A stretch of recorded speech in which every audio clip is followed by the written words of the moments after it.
mais qu'est-ce que les gens vont dire, mais c'est fatigant, mais, toutes sortes de mais, et quand je dis étonnement, je suis gentil, des critiques, et des fois des critiques acerbes et dures, par le simple fait que tu deviens plus pratiquant, tu leur dis, papa, maman, vous vous trompez.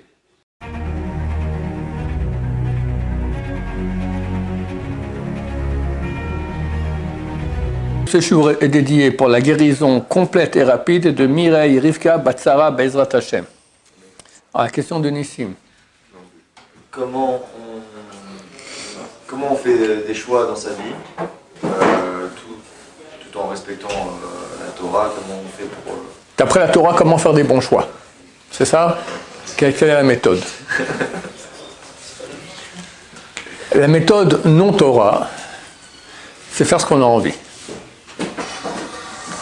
Ou mêler nos envies aux critères de choix. Il faut comprendre que les envies, d'habitude, elles sont très bestiales, ce sont des pulsions, telles que le kavod, combien d'honneur j'aurai par cela, et bien sûr, combien d'argent, et le type il imagine déjà qu'il a des vacances toute la journée, des belles voitures, toutes sortes de choses qui ne sont pas les choses essentielles de la vie. Il en faut, mais pas beaucoup. Il faut ce qu'il faut. Les choix doivent se faire de la façon la plus juste qu'il puisse y avoir. Juste, c'est forcément à l'aide de la raison. Il y a deux parties en nous. Il y a la raison, qu'on dit dans le cerveau, et il y a les sentiments qui sont dans le cœur. Et c'est très confus chez nous. Les choses se mélangent énormément, ce qui rend très difficile les choix. Tu verras, comment on fait un choix? On prend une feuille, on met les pour et les contre, rationnels. Et tu as une conclusion, allez, oui, il faut faire ça. Du point de vue rationnel, du point de vue de la Torah. Dès que tu arrives à la conclusion, tu verras, c'est automatique. Se réveille en toi un oui mais. Oui mais. Ça veut dire quoi oui mais? Oui, ça veut dire que tu es d'accord avec le développement rationnel. Donc il n'y a pas de question. Si un argument, on aurait dû le mettre auparavant, on ne l'a pas mis, vous me suivez ou pas? On met tous les arguments rationnels, tous les oui, tous les non. À la fin, tu as plus de oui. OK? Ou des oui plus puissants que les non. Tu as la conclusion, bon, il faut faire ça. C'est une mitzvah, etc. Ça n'existe pas faire une mitzvah sans que tu aies une pulsion négative qu'on appelle Yetzer Hara qui va te dire non. Maintenant, comment elle va venir? Elle n'est pas rationnelle. Parce que du point de vue rationnel, tu as déjà mis tous les arguments. Ce n'est pas un argument rationnel. Il va dire oui, mais. Mais, quoi mais? Alors, mais, ça me saoule. Mais, qu'est-ce que les gens vont dire? Mais, c'est fatigant. Mais, toutes sortes de mais qui n'ont rien de rationnel. Mais qui sont du pur mais du etc. Le mauvais penchant. Le mauvais penchant n'est pas rationnel. Il est tout dans le sentiment. Et c'est très commun, ce genre de situation. Quelqu'un veut venir à Shiva, on va dire, d'accord? C'est peut-être le meilleur choix qu'il peut faire dans sa vie. Mais dès qu'il commence s'il regarde du point de vue de la Torah, les pour, il y en a 1000 fois plus que les contre. Mais dès qu'il dit, oui, bon, alors c'est bon, se lève une armée de mais. Qu'est-ce qu'ils vont dire tes parents? Qu'est-ce qu'ils vont dire tes copains? Et tu feras quoi après? Et toutes sortes de choses qui ne sont pas du monde rationnel. Il peut y avoir des questions rationnelles aussi. Qu'est-ce que tu feras après? Ça peut être rationnel. Ça, tu mettras dans toute la liste des arguments rationnels. Mais tu en as énormément qui n'ont rien à voir avec la raison, qui sont simplement au niveau du sentiment. Et là, il faut être solide, et en cela, on gagne notre olam haba. C'est écrit que les tzadikim, leur cœur est dans leurs mains, et les rechaïm sont dans les mains de leur cœur. Le oui, mais, c'est mon cœur. Alors quand le oui, il dit oui, mais. Alors si tu vas écouter son mais, tu ne vas rien faire. Ça, c'est être dans les mains de son cœur. Ou bien il va te dire oui, mais. Alors je dis, écoute mon cher ami, tu m'as dit oui, alors pourquoi tu me dis mais? Moi j'ai fait maintenant la mise en revue de tous les arguments. Si tu as un argument valable, rationnel, dis-le-moi, je le mets dans la liste. Sinon, tais-toi. mais, tu lui dis aussi. Voilà. Et là, le choix, il est fait. C'est très facile à dire, c'est très dur à faire. Très dur à faire.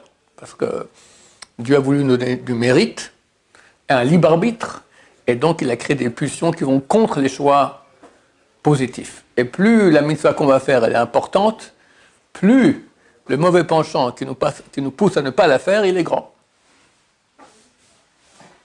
Oui. Quand on expose ses choix à notre famille, par exemple, comment on doit réagir en fonction de leur réaction à eux? Attends, tu parles d'autre chose. Hein. Tu ne dis pas que tu poses la question à ta famille. Tu veux maintenant faire partager ta famille dans la décision que tu vas prendre. C'est-à-dire que tu ne veux pas leur aide. Leur aide, il faut oublier, la famille, ce n'est pas à eux de choisir, c'est toi qui dois choisir. Des fois, il faut demander des conseils. Pas la famille. Ah bon? Sur n'importe quoi, je parle de décision. Ouais. Alors prends conseil, je dis vrai. Regarde, la famille, je t'ai expliqué. Tout l'entourage proche, familial, il y a beaucoup de charges affectives. Il y a beaucoup de sentiments. Ce n'est pas du tout la droiture de la raison. Tu veux une aide au niveau du raisonnement, va voir un ami à toi qui est sage, tu sais, il est intelligent. Va voir un rave qui a de l'expérience dans la vie, qui est sage, qui est grand. Va voir des gens qui ont de la raison. Mais ce n'est pas la famille. Même si la famille a de la raison, on va dire ton père et ta mère, ce sont des grands sages, d'accord, mais ils ont leur etc. aussi. Si tu étais un étranger, alors ils pourraient donner un jugement dénué de tout sentiment, mais vu que tu es leur enfant, d'accord. Très souvent, les parents qui viennent d'Afrique du Nord, ils veulent que leur enfant soit avocat ou médecin. Toi, hein, tu ne veux pas faire 10 ans d'études, et puis tu ne veux pas rentrer dans le monde des avocats, il faut être un grand menteur, etc. Ni médecin, ou la Gemara, elle dit que le meilleur des médecins, il va en enfer, parce que très souvent, il doit trancher des questions de vie et de mort, et c'est un gros problème. Je ne dis pas qu'il ne faut pas être médecin, d'accord, chacun posera sa question. Mais bon, toi, tu ne veux pas rentrer là-dedans, terminer. Tu dis à tes parents, je vais être plombier. Plombier, c'est pratique, on travaille aux heures qu'on veut, tout ça. Bon. Des parents nord-africains normaux, ils vont dire, jamais la vie, mon cher, mais plombier, c'est un métier de nul. Et il faut que tu sois quelqu'un. Donc, je ne sais pas si les parents, c'est la bonne adresse. Ou dans l'autre sens. Si tu as des parents maintenant comme moi, qui pour eux, toute la vie, c'est Torah, Torah, Torah, Torah. Toi, tu n'es pas fait pour Torah, Torah, Torah. Ils vont te pousser à faire Torah, Torah, Torah, alors que ce n'est pas ce qu'il te faut pour toi. Donc, avec les parents, c'est toujours difficile. Mieux vaut pas. Avec des personnes extérieures à nous, qui nous connaissent ou pas, mais des sages, des gens qui ont une bonne compréhension de la vie. Ça, c'est pour le choix. Maintenant, tu as posé une autre question. Tu as dit, une fois que j'ai choisi, voilà, par exemple, c'est le cas de tous ceux qui font tchouva. Hein. C'est quoi un bas tchouva? Il vient d'un milieu non religieux et il décide de devenir religieux. Forcément, ça va créer dans son entourage proche un étonnement. Et quand je dis étonnement, je suis gentil. Des critiques, et des fois des critiques acerbes et dures. D'accord? Tu es devenu un romainiste, tu es un extrémiste, tu es un totalitaire, attention, il ne faut pas exagérer. Le Rambam me dit qu'il faut la voie du milieu. Il y a un Rambam pareil, d'accord, qui est utilisé faussement par tous les gens qui ne connaissent pas le Rambam. Rambam, c'est Maïmonide, il écrit que dans les midot, dans les traits de caractère, il faut un juste milieu. Il ne faut pas être trop avare et pas trop dilapideur de sa fortune. C'est trop avare, tu ne donnes jamais la zakat. Si tu dilapides tout, ça ira pas. Il ne faut pas être, d'accord, chaque chose avoir un juste milieu, mais c'est au niveau des traits de caractère. Mais jamais le Rambam a dit que quand tu pratiques la Torah, il faut un juste milieu. Il lui dit à fond pratiquer la Torah. Complètement, bien sûr. Il a écrit un livre entier, des milliers de lois. C'est pour faire la moitié oui, la moitié non. C'est des bêtises, d'accord? Donc le Rambam n'a pas dit ça. Donc les parents, très souvent, hein, ou l'entourage, etc., qu'est-ce qui se passe? Ils te connaissent. Ils savent que tu es quelqu'un de bien. Et tout à coup, ton choix de te rapprocher de la Torah, hein, ça les étonne beaucoup. Parce que si tu es un pauvre type, il fait des choses bêtes. Mais si tu es quelqu'un de bien, comment tu as fait un choix pareil? Donc forcément, tu les remets en question. Par le simple fait que tu deviens plus pratiquant, tu leur dis, papa, maman, vous vous trompez. Maintenant, eux ne veulent pas changer. S'ils sont ouverts, ils ont dit, c'est intéressant ce que tu fais, ils entendent, etc., ils sont influencés en bien, fantastique, mais c'est très rare. D'habitude, ils sont interpellés par ce que tu fais comme étant une remarque sur leur comportement. Si moi, et vous me considérez comme quelqu'un d'intelligent, j'ai choisi de faire ça, donc vous comprenez maintenant que votre façon de faire, elle n'est pas bonne. Et c'est insupportable pour eux. Le seul moyen qu'ils auront pour légitimer de continuer à rester comme ils sont, parce qu'ils ne veulent pas changer, c'est de dire que tu es un crétin fini. Tu es un romaniste, tu es un extrémiste, tu es un machin, etc. On t'a fait un lavage de cerveau, toutes sortes de... Il y a des parents ouverts, grands, qui arrivent à continuer à rester non religieux, à accepter que leur fils devienne religieux pour son bonheur. Mais c'est très rare. C'est très rare parce qu'ils se sentent toujours, à moins qu'il est tellement loin, des fois il est tellement loin de Torah, il était heureux comme ça, fais ce que tu veux, d'accord, ça ne le concerne même pas. Mais un bon juif sfarade de France qui avait un grand-père qui était un tzaddik, etc., ils ont une proximité à la Torah. Et eux ne pratiquent pas comme ils devraient le faire. Quand ils ont maintenant un enfant ou un proche qui se rapproche de la Torah, ils sont remis en question et leur seul moyen de légitimer à rester ceux qu'ils sont parce qu'ils ne veulent pas changer, c'est critiquer fortement la personne qui fait tchouva. Et ça fait partie du lot du Baal Tchouva. Il faut savoir, quelqu'un qui fait tchouva, forcément il va se faire critiquer. Oui. J'ai une question, mais ça va un peu changer de sujet. Mais... Attends, il y avait une question ici dans le sujet. Mais le Rambam, il dit sur le truc du milieu que, en fait, il faut pas se considérer pas de sadique paracha, non? C'est pas ça? Il faut se considérer entre le milieu, non? C'est pas ça? Je sais pas, c'est ce que tu dis, qu'il ne faut pas se considérer ni un sadique ni un rachat. J'ai entendu comme ça, donc c'est vrai, c'est vrai. Il parle un peu de... C'est vrai, quelqu'un qui se prend pour un sadique, il va se reposer sur ses lauriers. Il prend un rachat, il se prend pour un rachat, il va être complètement démotivé. Mais ce que le Rambam dit, le juste milieu, l'endroit où il dit ça, c'est dans les Chot Deot, c'est en ce qui concerne les midot. Midot, c'est les traits de caractère. Traits de caractère, voilà. Il ne faut pas... chaque trait. Il ne faut pas être trop coléreux. La colère, il ne faut jamais être coléreux. Mais tu peux, de temps en temps, la jouer que tu es en colère, par exemple. D'accord? Voilà. Tout ce qui concerne les midot, les traits de caractère, il faut le juste milieu. Pas trop dans les extrêmes. Mais ça ne se concerne pas la pratique de la Torah en aucun cas. La Torah doit se faire complètement. Et le Rambam, il pense aussi comme ça. Oui, alors tu avais une question? Ouais, maintenant on parlait des parents et de la tchouva. Comment on fait pour éduquer nos enfants, mais sans les forcer dans la Torah et sans trop être laxiste, quoi. Comment on peut faire pour... Comment éduquer les enfants? C'est ta question? Je ne sais pas. C'est certain qu'être trop dur, c'est une mauvaise solution. Trop laxiste, c'est une mauvaise solution aussi. Il faut être ouvert, sympathique, compréhensif, gentil et donner beaucoup d'amour à ses enfants.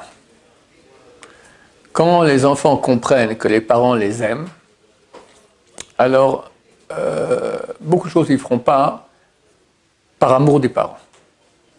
Et faire très attention. J'ai un gendre qui m'a dit, qui est très réussi, Baruch Hashem, que son père disait absolument rien. Pour tous les péchés qu'il aurait pu faire, il ne disait rien. Mais une seule chose, il était super à cheval, c'était les fréquentations. Tu as un mauvais ami, il suffit qu'il te montre à l'âge de 14 ans un film porno, et voilà, le gosse il commence à être addicté au porno et la vie est terminée. C'est terrible. Ça prend combien de temps? 5 minutes. 5 minutes. Les mauvaises fréquentations, c'est la pire chose qu'il puisse y avoir. Ça fait des dégâts terribles, terribles. C'est la pire chose qu'il puisse y avoir. Donc faire attention à cela, là, sans aucune miséricorde, et le reste, être très aimant des enfants.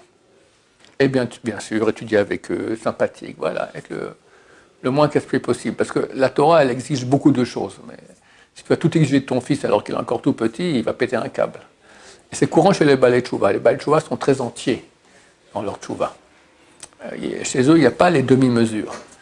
Et leurs enfants ne sont pas des Baalei Tchouva. C'est des enfants de religieux normaux. Alors, quand on va trop à fond avec eux, c'est connu, très souvent les enfants des Baalei Tchouva, ils quittent la Torah. Parce que les parents sont trop durs avec eux. C'est très connu. Mais Bezrat Hashem, ma chère, viendra dans quelques jours, c'est fini, il n'y aura plus de gens qui quittent la Torah. Mais tu as raison, les questions, il faut les poser, savoir comment on fait. Bezrat Hashem. Bien sûr que quand on fait des choix, on doit prier aussi. La prière, c'est l'ABC. Il faut demander de l'aide d'Hachem, qu'on fasse, un, le bon choix, deux, qu'on réussisse à réaliser ce qu'on a voulu faire dans le choix. Et ça vaut la peine toujours de voir des grands d'Israël. Pour des questions idiotes, non.